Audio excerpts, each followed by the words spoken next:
This is your video on testing your materials and testing your compositions ready for drawing your landscape. You'll have some photographs for where you are working on drawing one of those landscapes, but one of the things you're focusing on is how artists edit and improve and choose what they leave in and out. So we're going to look at that a tiny bit today in preparation for you drawing more for the rest of the week. The whole week we'll be drawing, which means we'll be using elements of black and white drawing materials, and I have a whole load of them here. Okay, so there's several things we can do to just look at the materials we've got first. One of the things I want you to really concentrate on today is how you can combine these materials.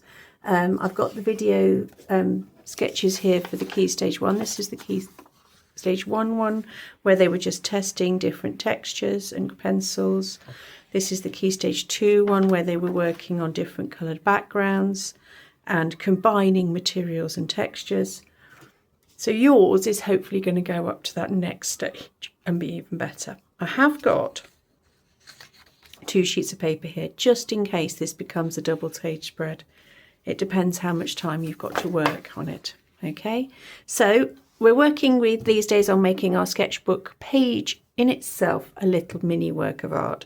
This is what you will be drawing, or one of the things you will be drawing. But you're not sketching the actual landscape today. What we're doing is we're testing our materials. So I'm going to go a little bit quicker than I did for the other guys. A really nice way to test materials is to cut your photograph into strips. I'm just going to keep a couple of those, I think, and I'm also going to give you one of these. I'm going to use one of these material strips. This is your sketchbook. You try it as you want to be. Okay, so right up there I might record all the different materials I've got and different textures I can make with them, and then working next to these strips I might try doing different ones like that. So I'm going to stick those down next to each other already. I've also got a couple of little pieces of darker paper to see, would I like to work on that? You can see this is my sketchbook. I can do what I like. I'm thinking I like those darker papers in those darker areas.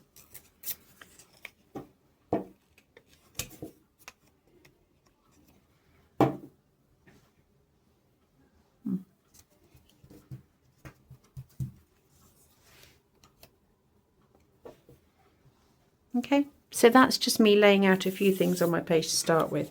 We've got some other bits to fit on as well. I'm very, very quickly just going to go through. We've got a range of pencils, which you should be familiar with by now. So I might use one of these boxes to show some of the textures I could get with my pencil.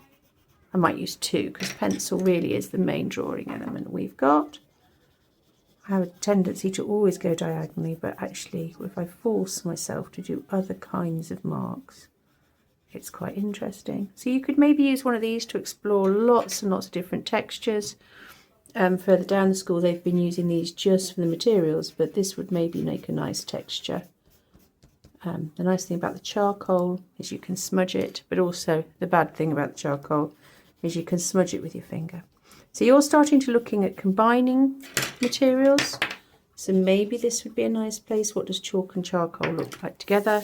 I'm hoping by now you're super at annotating, so you might be writing down a little thing next to each bit. But we're not going to focus on that lots now. When you've had a good go with all your materials, we've also got a new added extra for year 6. You've now got drawing ink as well, which means you're sort of drawing, but you can paint. So you can use it with a brush. We're still looking at lines that you can make. We also have these pens, like old-fashioned ink pens that dip in. They're quite nice for trying out different textures. Not as black as you'd think. Some inks are blacker than this. And somewhere, oh, I've lost it, we've got some other pens as well. So you do have ink. You've still got handwriting pens. How would that combine over the ink? Really nicely, actually, to add those little details and textures on top. They go together lovely. Okay, so experiment with layering up different materials. Some will work together, some won't. Oil, pastel and ink, that might be weird. I don't know. I know when I was little I used to do resist drawings, so the ink won't go over the oil pastel. So you could use white oil pastel, and then when you put the ink over, that will stay lighter. So you've got those experiments to try to start off with. Then the whole point of sticking in 1 or 2 little strips like this is you're going to start thinking, how could I make each texture here? So say for the clouds, I was showing you earlier how beautifully smudgy charcoal is. I'm thinking about this darker area here between the clouds. Can I smudge that in? See how that goes. Then if I add the white around it, does it feel like a cloud? Certainly lightening it.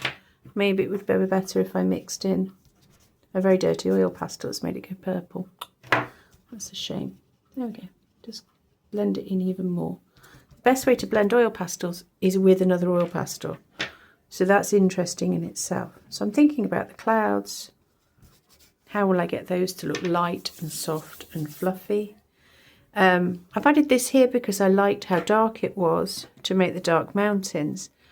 How would that then look if I start sketching the dark lines over the top? Again, all of these little experiments you need to be adding in. So I'm trying it both on the white and on the dark, see which I like best. I could try adding some light over that for those little light points. I'm really rushing this section because you guys will have a lot longer, and because you can always look back at the earlier videos if you really are stuck on this area. We've got biros for drawing with. I quite like that for that sort of, well, it doesn't really show up on there. Let's try it on there. Making this sort of weird jiggedy lines going down the hill that look all wobbly like that. So I like that for that. That works really well. But I can also shade with a biro and get some really quite soft tones. I think in your classroom you should have white pencil crayons as well, which I've just been looking for but can't find it. They might work really well on there. You've got chalk that might just do the smudgy bits in between. Lots of things to try. So all around these pictures you want to be testing out what method you're going to use in each bit. Down here on the grass, how am I going to make that look textured? What am I going to do?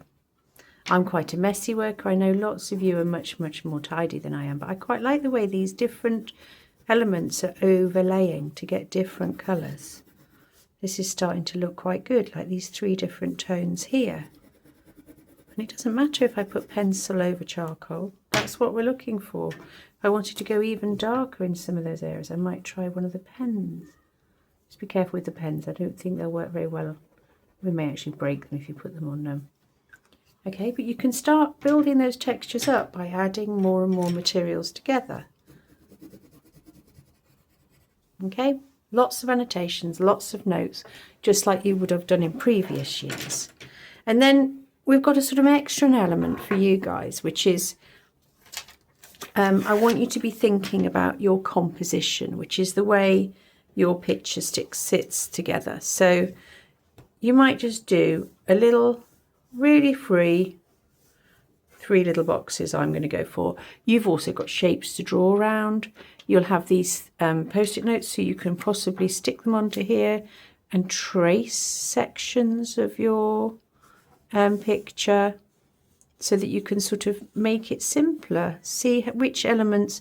There is absolutely no way you can, well, you can, but in the time we've got, we aren't looking to photographically represent this whole picture. But could I just take a section of it like that and record that in my book? Then I can say, oh, you know, this is the stones, grass, mountain. Okay, and I can start adding different textures to those. But over here, maybe you want to play with the composition. Maybe I think, oh, I do like that really whole big mountain, and I really like the river coming down here. I don't really want to think anybody lives there. So I'm just going to do, and I don't like this big yellow bit at the front, I'm just going to do some green at the front. I'm going to get rid of that bit and move the house. Or what if I zoomed in and just did the big mountain with a little bit going off the edge there? And I did put the house in, but much closer. And I cut all of this out, so I'm doing that section there. Or what if I did mostly just the top of the mountains and no foreground at all and just did the clouds? Okay, so I think in all reality, time depending, you could easily fill 2 pages with this stuff, because one page could look very much like the Key Stage 2 one where you're doing all your textures, and your page could have lots of composition stuff as well where you're playing with different landscapes and having a look. So we'll see how you get on. This looks good as a page. I've got plenty of room here to add in some more decisions, to do some more detailed ones. Actually, I do prefer having the whole thing. It's weird, it's got quite a dark background. Maybe I'll start putting some of the different things on there just to see gently what colours is it going to come out like. It gets lighter towards the bottom of the hills. It gets very light in the sky. Where I've got clouds there. So you can do like tiny little mini studies. And then you can start choosing which one do you like. I'll put some more details in the front with my pencil. So I'm just testing it. This would all need annotating. This would all need thinking about, you're deciding what exactly are you going to draw and how tomorrow. But I wanted to expose you to how I'm quite happy to layer up different materials, how I'm happy to use overlays on things like this. That could go up there, then that gives me more room to draw. All so that I can experiment and annotate and think about how I'm going to use my materials when I'm drawing my picture. I hope you have fun, guys. Take care. Bye.